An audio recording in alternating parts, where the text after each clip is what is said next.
The streets have always had ties to the rap game, but Jimmy Henchman is one of the scariest dudes to ever be involved with the industry. He allegedly almost killed Tupac and 50 Cent, and right now, he's serving 2 life sentences for murder and trafficking. Today, we're breaking down the wild and brutal story of why people in the rap game are still terrified of him. Let's get right into it. Jimmy Henchman was born in Harlem but raised in Flatbush, Brooklyn.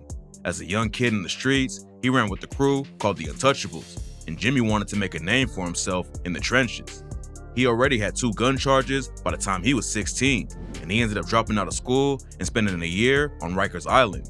And after being home for less than a year, he was booked for another shooting. Henchman made bail on the gun charge, but ended up catching a homicide case just a few months later. He pleaded guilty to the gun charge and got the murder case dismissed, but he still got hit with a 5 to 10 year sentence. When he was in prison, Jimmy linked up with a Black Panther leader named Richard Moore, who convinced him to go back to school and educate himself.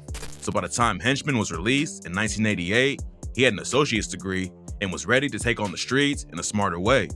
Henchman spent 3 years hustling in the crack game. Then, one of his homies introduced him to the music industry. Around the same time, Tupac was becoming one of the hottest rappers in the world. He wasn't a superstar yet, but everyone knew that's where he was headed, and Henchman wanted to become his manager. Pac turned him down, and what Henchman did next changed the history of the entire rap game. One of Henchman's homies is a known dealer named Haitian Jack. According to rumors, Biggie warned Pac not to get involved with Jack, but Pac didn't listen. Everyone knows that Biggie and Pac ended up starting the biggest war in rap history, but back in the day, they were actually tight. But after Haitian Jack and Jimmy Henchman got involved, everything changed. Pac met Henchman through Haitian Jack. Even though Pac didn't want to be managed by him, Henchman allegedly offered him $7K to hop on a track with his artist Lil Sean. Pac was fighting a sexual abuse case at the time and needed the cash, so he headed to Quad Studios in Times Square with his homie Stretch and a couple of other dudes. Puffy and Biggie were up in the studio too, but Pac didn't get the chance to link up. When he walked into the lobby, 3 dudes jumped out to rob and shoot him. After the Quad Studios shooting, Tupac accused Puffy, Biggie, Henchman, and others of being involved with setting them up. That night sparked a beef between him and Biggie, which eventually led to the war between the East and West Coast and ended with both of them being killed. Pac aired Henchman out on the track Against All Odds and said, "Promise to pay back Jimmy Henchman in due time. I know you is listening, the world is mine. Set me up, wet me up, stuck me up. Heard the guns bust, but your tricks never shut me up." Henchman always denied being involved, but in 2011, his homie Dexter Isaac claimed that Jimmy paid him to rob Tupac. Isaac had known Henchman since they were teenagers, and right now, he's serving a life sentence for other crimes. According to him, Henchman gave him $2,500 to rob Tupac and let him keep all the jewelry they snatched except one ring, which Henchman wanted to keep for himself.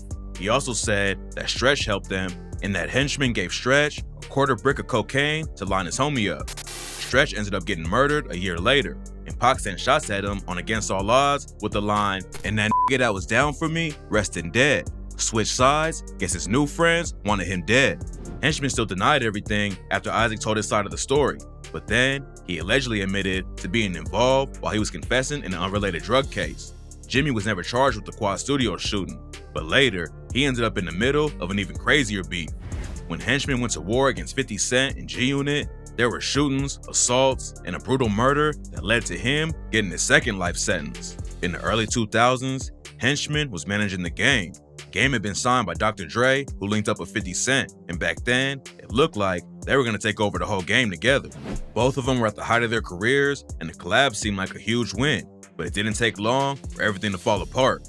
According to Henchman, 50 was mad that the Game was popping off so much as a solo artist, and when Game went hop into all of 50's beef with other rappers, 50 cut him out of G-Unit and sparked their legendary beef. Most rap fans know all about how the Game and 50 ended up getting into a shootout in New York, but there was something even crazier going on at the same time that a lot of people have no clue about. In 2007, 50's homie Tony Yayo and another rapper named Lodi Mac ran into Jimmy Henchman's 14-year-old son, Lil Henchman, on the street. According to rumors, Lil Henchman was wearing a G-Unit shirt, so Lodi and Yayo pressed him over it. They pushed him up against the wall, and Yayo allegedly started slapping him. Then, Lodi Mac took it a step further and pistol whipped the kid. Yayo and Lodi were both booked on assault charges, but Yayo's case was eventually dismissed. But before he even went to court, Yayo's mother's house was shot up, and pretty much everyone believes Henchman was behind it. Yayo talks about it on the track Straight Outta Southside and said, "Yeah, y'all motherfuckers shot my mama crib up, my sister, my niece in there. I'm getting y'all hit for $500. I'ma be in London, motherfucker." Lodi Mack pleaded guilty to aggravated assault over the Lil Henchman case and was sentenced to a couple of years in prison. But while he was behind bars, the beef in the streets was just heating up. The same year that Yayo and Lodi Mack put hands on his kid, Jimmy Henchman tried to take 50 and Yayo out while they were filming a music video. 50 was filming the video for his collab track with Akon, I'll Still Kill, when Henchman and his goons rolled up with silenced guns.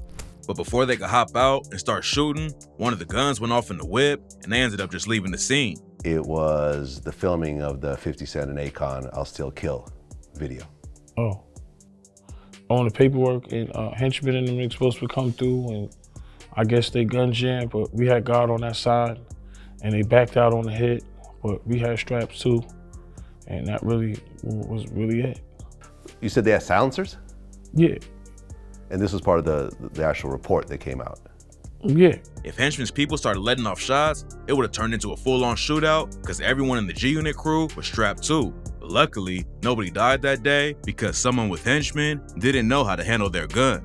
There's also rumors that Henchman had 50's house burned down, but there's no evidence to back it up. But what we do know is that when Lodi Mack was released in 2009, he was murdered in the middle of the street just 2 weeks later. Everyone connected Henchman to the murder immediately, but it took years before he was officially charged. While the cops were working on the Lodi Mack case, Henchman ended up going down on a totally different charge. In 2010, he was booked on cocaine trafficking, money laundering, and witness tampering. According to the prosecution, Henchman was running a massive drug ring that operated from the east to west coast and was bringing him in over $11 million per year. Henchman and his crew would ship drugs from LA to New York, then ship cash back to LA from New York after it was sold. They didn't have to use their own vehicles to move weight either. Instead, they covered everything in mustard to throw off drug dogs and shipped it through FedEx and UPS. Jimmy was handed down a life sentence, and the judge said his crimes were astonishing in their breadth, duration, and intensity. While he was locked up on the drug charges, Henchman was charged for the death of Lodi Mack in 2012. His own shooters flipped on him, and there were over 35 witnesses in the trial. And in 2014, he was found guilty and got hit with another life sentence. Part of the reason why Henchman went down is because his own people turned on him. But according to rumors, he was an informant too and helped the feds put other dealers behind bars. Henchman and his lawyer have called cap on the story, but 50 Cent says the same thing. Most rap fans know that a drug dealer in Queens, known as Kenneth Supreme McGriff, is the dude who allegedly had 50 shot 9 times back in the day. McGriff is also serving a life sentence on a murder for hire case right now, and obviously, him and 50 aren't friends. But even though Supreme tried to have him killed, 50 gives him more credit than Henchman, because according to him, Supreme stayed down with the streets and never snitched. I don't like Supreme. I don't like priming him, but he lived the way he actually projected himself. His lifestyle is consistent. He was true to it. He never ratted on nobody. But Henchman told on everyone. And Jimmy's a different kind of guy. He told on everybody. He solved the last 10 years of criminal activity in New York City in 10 minutes. Henchman has been behind bars for over a decade, but some people are afraid that he might not be there for long. According to reports, Donald Trump planned on cutting Henchman's sentence short before he left office and said, "Let's get this guy home for Christmas." The official pardon never came, but now Henchman's lawyer says his sentence no longer exists because of what Trump allegedly said. It's been 2 years since they started fighting to get him out, but as of right now, it doesn't look like there's been any movement in the case. Henchman might end up spending the rest of his life in prison, but if he gets lucky and is granted an early release, anybody who crossed him will need to watch their backs.